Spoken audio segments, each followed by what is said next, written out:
Isang mapagpalang gabi po sa bawat isa, simula sa aming mga mahal na bisita, ganoon rin sa mga kapatiran na naririto pa. At maraming salamat po, una't higit sa lahat, sa pribilehiyo ng Panginoon.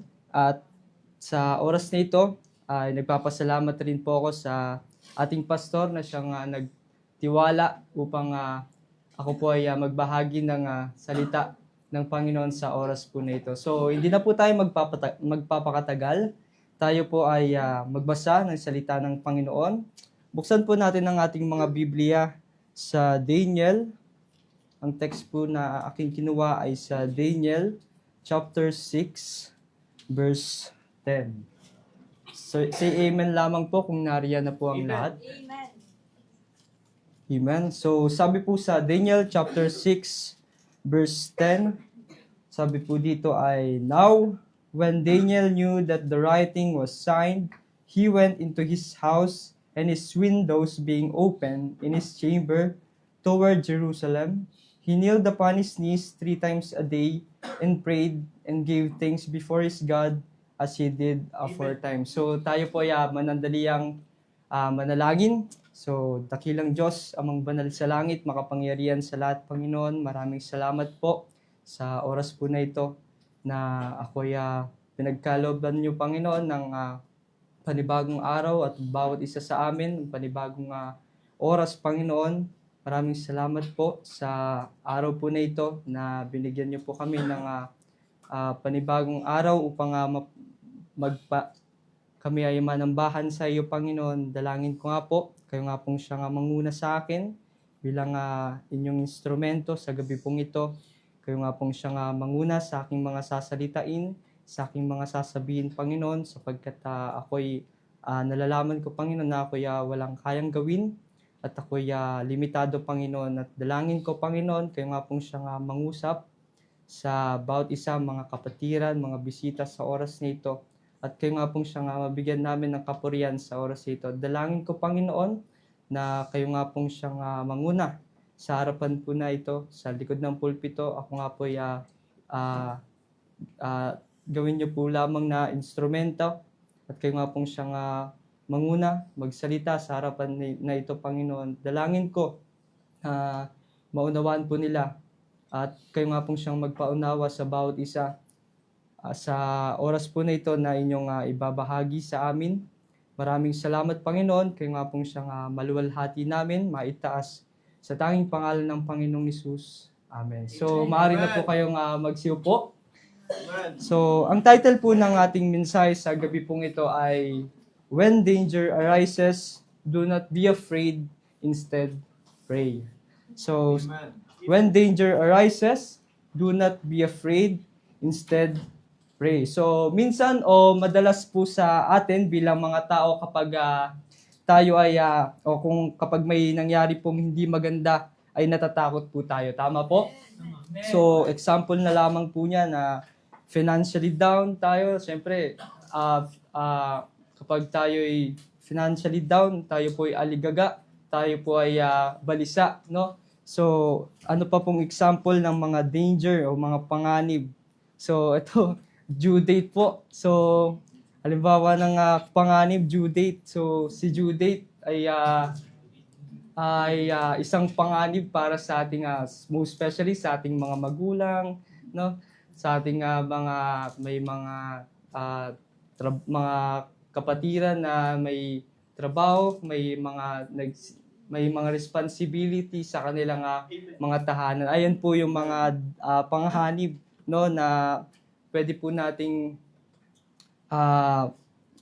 makita sa oras ito. Ganon din po yung deadlines, yung mga deadlines sa school, pangalib po yan kapag hindi po natin nagawa ng maagap. So, ngayon, kapag gipit po tayo, halimbawa kapag gipit naman po tayo, lumalapit po agad tayo sa kakilala o kilala nating tao, no, na pwede po nating utangan. Sino-sino po 'yan? Itong mga kaibigan po natin, katrabaho po natin, kaklase at magulang po natin, at mas malala ay lalapit po tayo sa Bombay, no? So, ito po ay common na reaksyon ng isang tao kapag may problema na dumating. tayo po ay natatakot. So, pero ibahin po natin si Daniel nung nagkaroon po ng panganib, ang una po niyang ginawa, siya po ay nanalangin. Makita po natin sa Daniel chapter 6 verse 10. Basahin po muli natin yung text na ating binasa kanina. Sabi po dyan, "Now, when Daniel knew that the writing was signed, he went into his house, and his windows being open in his chamber toward Jerusalem, he kneeled upon his knees 3 times a day and prayed." So sabi po dyan, he kneeled upon his knees 3 times a day and prayed. Hindi po siya natakot, hindi po siya nag-alinlangan, siya po ay nanalangin. So, ito po yung una niyang ginawa, siya po ay nanalangin. Una, malaman po muna natin, ano po ba yung decree na ipinasa? So, ito po yung decree na nilagdaan, makikita po natin sa Daniel chapter 6 verse 7. Basahin po natin sa Daniel chapter 6 verse 7. "All the presidents of the kingdom, the governors and the princes, the counselors and the captains have consulted together to establish a royal statute and to make a firm decree that whosoever shall ask a petition," ibig sabihin po ng petition ay yung request o sila yung manalangin sa anumang Diyos. Sabi, "If any God or man for 30 days, save of thee, O king, he shall be cast into the den of lions." Sila daw, kapag sila daw po ay nanalangin sa anumang Diyos o anumang uri ng tao, sila daw po ay ikakast sa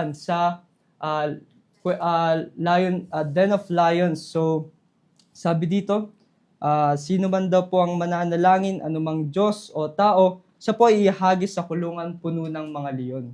So, pero alam naman po natin na ang ginawa ni Daniel ay nanalangin pa rin po siya. Bagamat na may decree po may decree po na sinelyuhan po diyan, no? Siya po ay makikita po natin na hindi po siya naging balisa, hindi po siya naging natakot, bagkus siya po ay nanalangin at pinalangin niya po yung bagay na yon. Sabi po dito, amen po, siya po ay naging mahinahon at nanalangin sa Panginoon. Amen po. Amen. So, hindi na po tayo magpapakatagal. Ang point number 1 po natin sa gabi pong ito, sa mensaheng pinamagatang, "When danger arises, do not be afraid, instead pray." Ang point number 1 po natin, calm down and call to God immediately. So, basahin po natin sa Jeremiah chapter 33 verse 3. Basahin po natin sa Jeremiah chapter 33 verse 3. Ang sabi po diyan, "Call unto me, and I will answer thee, and shew thee great and mighty things which thou knowest not." Tayo daw po ay tumawag sa Panginoon at sasagutin niya po tayo. Amen? Ang Panginoon naman po ay hindi po siya kagaya nating mga tao na kapag tayo po ay humingi sa tao-taong usapan, pag tayo humingi sa tao, may maririnig po tayong excuses, maraming dahilan, maraming pasensya na, pero ibahin po natin ng Panginoon, siya po ay ating maaasahan. Amen. Ang Panginoon po ay lagi po siyang maaasahan. Amen? Amen. At ganoon na rin po, sumasagot po siya sa ating mga ipinapanalangin. At ang Panginoon po ay ating mapagkakatiwalaan. Amen. Kaya alam niyo po ba kung bakit nanatili pong kalmado si Daniel nang malaman niya po na naipasa po yung decree? Dahil alam niyo pong maaasahan niya ang Panginoon. Amen. So, minsan po, kasi tayong mga tao kapag may problema na nawawala po yung pagtitiwala natin sa Panginoon, nawawala po yung focus natin sa Panginoon. Kaya po kapag dumating po ulit yung araw na nagkaroon po tayo ng problema, alalahanin lang po natin yung ginawa po ni Daniel, siya po ay nanatiling kalmado. Nung dumating yung decree, hindi po siya naging balisa, kundi siya ay naging kalmado. So sabi diyan po, kaya po kapag dumating po yung araw na tayo ay kinabahan, tayo ay nasa bingit ng ating mga panganib, no? Tayo po ay umasa sa Panginoon. So, Si Daniel po ay hindi po siya nag out of the country nung malaman niya po na ipinasa yung decree. Hindi po siya pumunta ng China, hindi po siya pumunta ng Russia, no?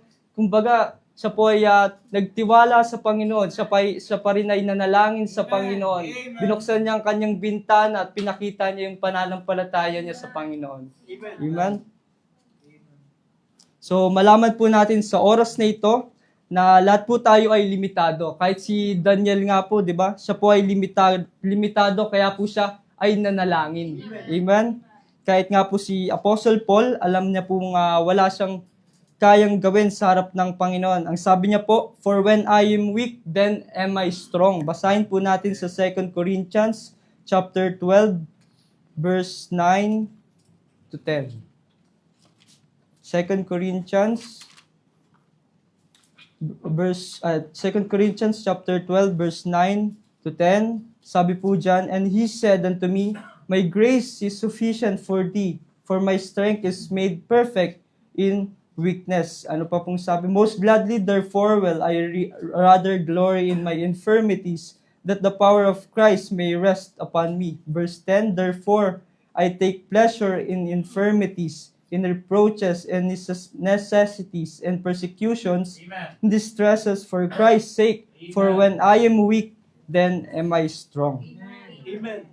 So, bakit po nasabi po ni Apostle Paul yung "for when I am weak, then am I strong"? Kasi po unang sinabi po ng Panginoon sa talata sa verse 9, "My grace is sufficient for thee, for my strength is made perfect in weakness." No? Ang biyaya po ng Panginoon ay makikita po natin hindi kapag malakas tayo, kundi kapag nangihina po tayo. Amen? Ano na lamang po ang matutulong ng Panginoon, ano na lamang ang maipapakitang mirakulo ng Panginoon sa atin kung malakas po tayo, no? Kung kaya naman po nating gawin. Ano pong maipapakita ng Panginoon na great miracles sa atin kung kaya naman po natin. Amen? Kaya po, wag po natin isipin na malakas po tayo at hindi natin kailangan ng Panginoon. Ngunit magtiwala ka sa Panginoon at tutulungan niya po tayo. Amen? Amen. Kaya nga po, kahit po si Apostle Paul, hindi po siya nagtiwala sa sarili niyang kakayahan sapagkat ang sabi ng Panginoon sa kanya, "Kung kailan ka mahina, dun ka malakas." Amen? Sapagkat sabi niya pa po doon, "Sapagkat kasama mo ako." Ayan po ang sabi ng Panginoon sa 2 Corinthians chapter 12 verse 9. So, kapag tayo po ay tumawag sa Panginoon, kapag may problema tayo, amen? Kapag may problema ka at sasamahan po tayo at lumakad ka kasama ng Panginoon at pagkatiwalaan po natin siya. Amen? Amen. Naalala ko po nung ginagawa ko po itong mensahe na ito. Sa totoo lamang po, nabigla po talaga ako at hindi ko po alam ang gagawin ko. Kaya ayan po yung na isulat ko when danger arises, do not be afraid, instead pray. Ang ginawa ko po nun, ako po ay nanalangin ng paulit-ulit. No, sabi ko sa Panginoon, "Panginoon, anong gagawin ko? Panginoon, anong gagawin ko? Panginoon, anong gagawin ko?" Ayun po yung sinabi ko sa Panginoon. But still, Panginoon mabigyan ng kapurihan sa oras na ito sapagkat ang salita niya, ang sinasalita ko naman ay hindi sa akin kundi sa Panginoon. Amen? Amen. Amen.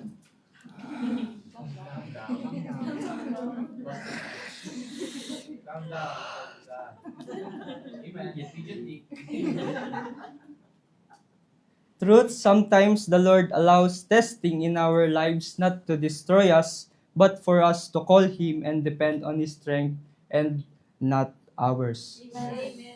Paano nga naman po tayo magtitiwala sa Panginoon kung alam naman po natin na kaya po natin? Kaya nagtitiwala tayo sa Panginoon dahil wala po tayong kayang gawin. Amen? At hindi po natin kaya. Kaya po kung sa tingin po ninyo, sa gabi pong ito ay wala po tayong malalapitan. Sabi po ng Panginoon sa Psalms chapter 46 verse 1. Sa Psalms chapter 46 verse 1. Ano pong sabi diyan? God is our refuge and strength, a a very present help in trouble. So, ang subpoint po natin sa gabi pong ito, A, He is always available. He is always available. Ano pong sabi po dyan? God is our refuge and strength, a very present help in trouble. Isa po sa magandang katangian ng ating Panginoon, siya po ay available. Always available. Amen?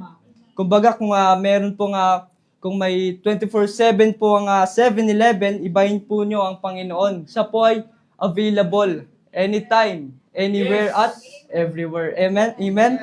Kaya kapag wala na po tayong malapitan at maasahan, andyan po ang Panginoon para sa atin. Amen?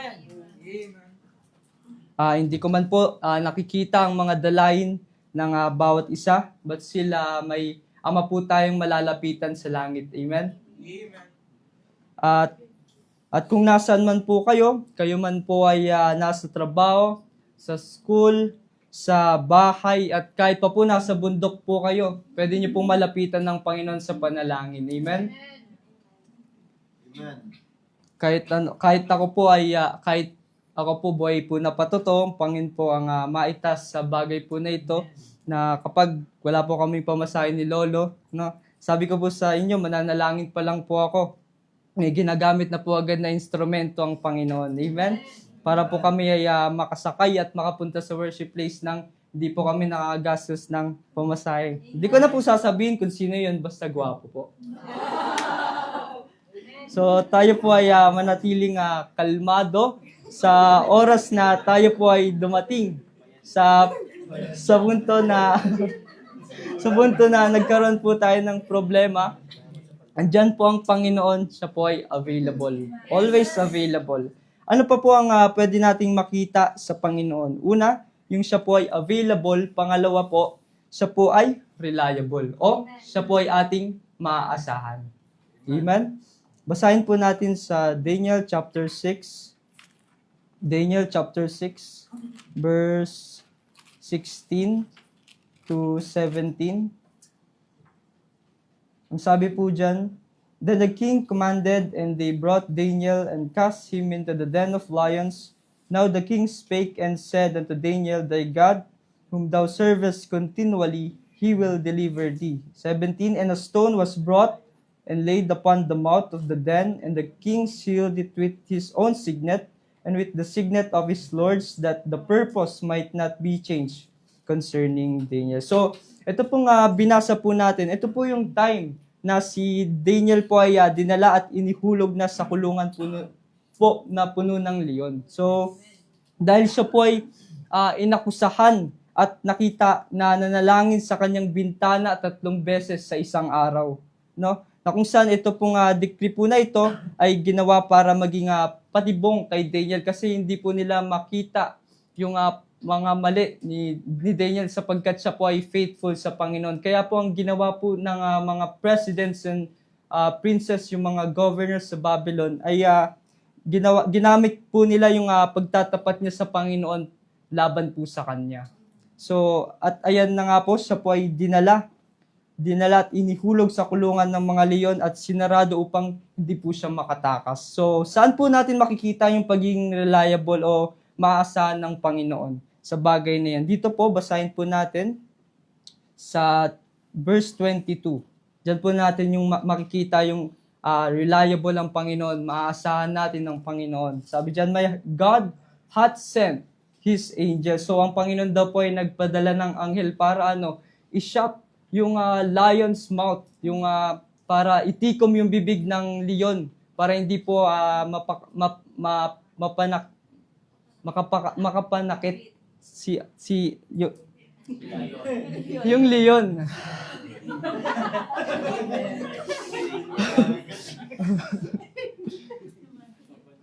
So, ayun nga po, ang Panginoon po ay nagpadala ng anghel upang isara po ang mga bibig ng mga leon upang hindi raw pumasaktan o makain ng leon. Sino po? Si Daniel.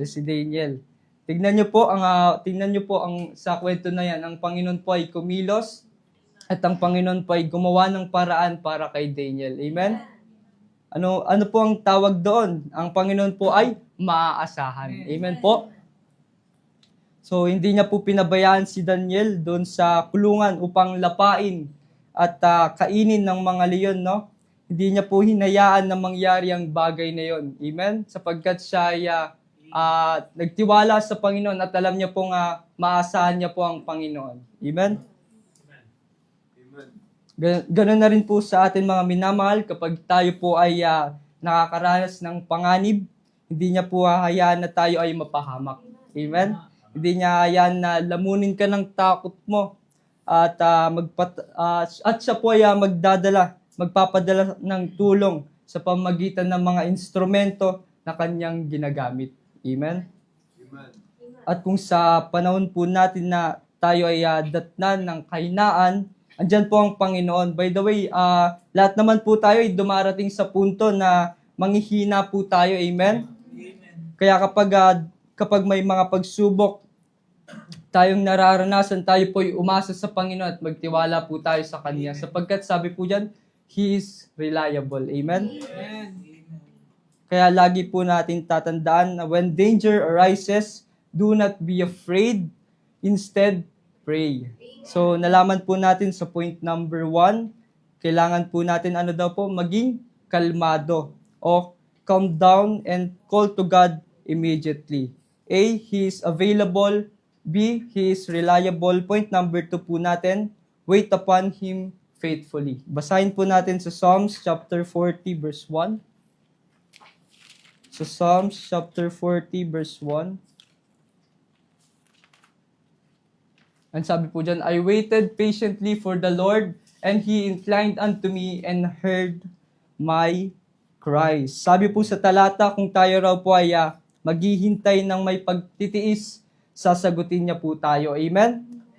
Ano po yung heard my cry dyan? Ibig sabihin po niyan, pinakinggan ng Panginoon ang kanyang daing o panalangin dahil siya po ay naghintay.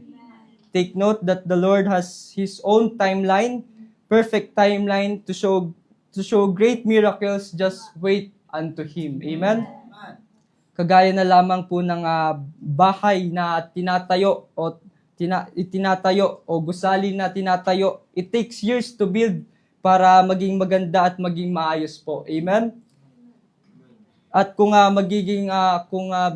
kung mamadaliin po ang bagay na yon, hindi po magiging maganda yung resulta at hindi po magiging maganda ang kakalabasan. Amen. Kaya po ang subpoint po natin, A, just trust Him. Sa Proverbs chapter 3, verse 5 to 6. Basahin po natin sa Proverbs chapter 3, verse 5 to 6. Sabi po dyan, trust in the Lord with all thine heart, and lean not unto thine own understanding.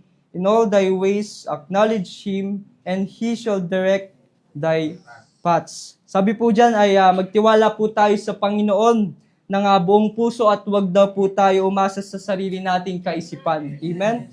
Sa Proverbs 3, chapter 3, verse 5 to 6, dyan po ay may premise at promise ang Panginoon.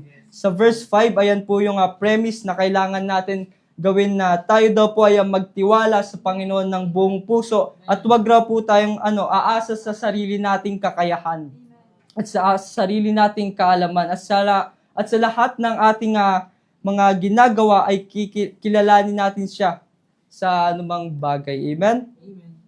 So ano naman po yung promise na sinasabi po sa Proverbs chapter 3 verse 5 to 6. Ito po yung sa verse 6, yung promise ng Panginoon, He shall direct thy paths. No?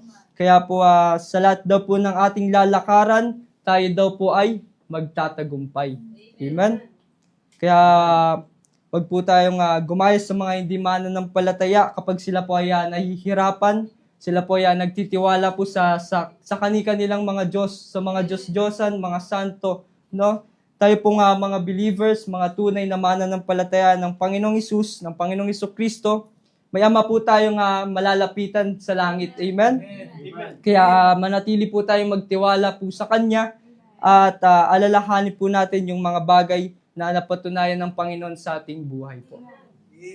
So, napakarami po nun, imposible nga wala yung mga ipinakitang miracle ng Panginoon sa atin, no? So, Kaya po sa susunod na tayo po ay magiging balisa at matatakot sa mga suliranin na kinakarap po natin, lagi po natin tatandaan ng Panginoon ay kasama po natin. Amen? Subpoint po natin sa point number 2, just trust Him. So sa ating point number 2, sa subpoint po natin, just trust Him. So, sabi po dyan, basahin po natin sa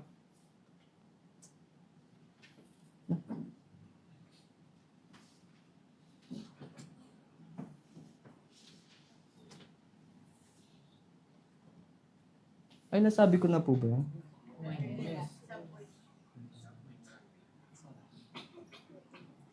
Okay. Ang pangalawa po natin ay have patience with Him. Sorry po. Have patience with Him. Basahin po natin sa James chapter 1, verse 2 to 3. Pasensya na po ay nalito po ako. Sabi po sa James chapter 1, verse 2 to 3. My brethren, count it all joy when ye fall into diverse temptations, knowing this, that the trying of your faith worketh patience. So, ang temptation po na tinutukoy po dyan ay hindi po kasalanan, kundi pagsubok, ito po ay trials or persecution. Na kung saan kapag daw po tayo ay nakaranas ng pagsubok o suliranin, tayo daw po ay magalak. Bakit po tayo magagalak? Sapagkat dito po ay nasusubok at nasusukat yung pananampalataya si sinungaling. Amen po? So makita po natin sa buhay po ni Prophet Daniel na siya po ay iniligtas ng Panginoon, hindi dahil tapat siya, kundi nagtiwala po siya sa Panginoon. Kaya kung may mga problema po tayong kinakaharap, una, kailangan po nating maging kalmado at tayo po ay tumawag sa Panginoon, wala na pong iba. Amen? Sabi po dyan, calm down and call to God immediately. Kasi kapag naging balisa na po tayo, hindi na po tayo makapag-isip ng tama. Amen? Hindi na po natin maiisipan na mapagkatiwalaan natin ng Panginoon. Kaya po, sabi po dyan, huwag po tayong maging balisa, tayo daw po ay maging kalmado. Amen? At tayo po ay tumawag sa Panginoon.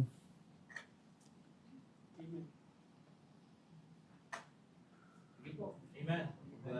Amen. Amen. Be patient. So, ang A po natin is available. Yung una po natin ay ang point number 1 po natin. Ano po ang point number 1 po natin? Come down and call to God immediately. Ang A po natin, He is available.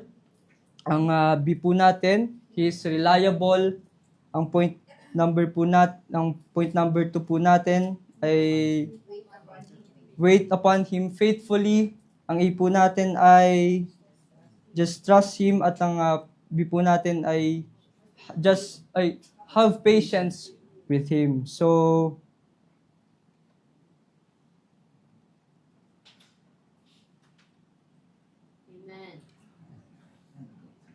Amen.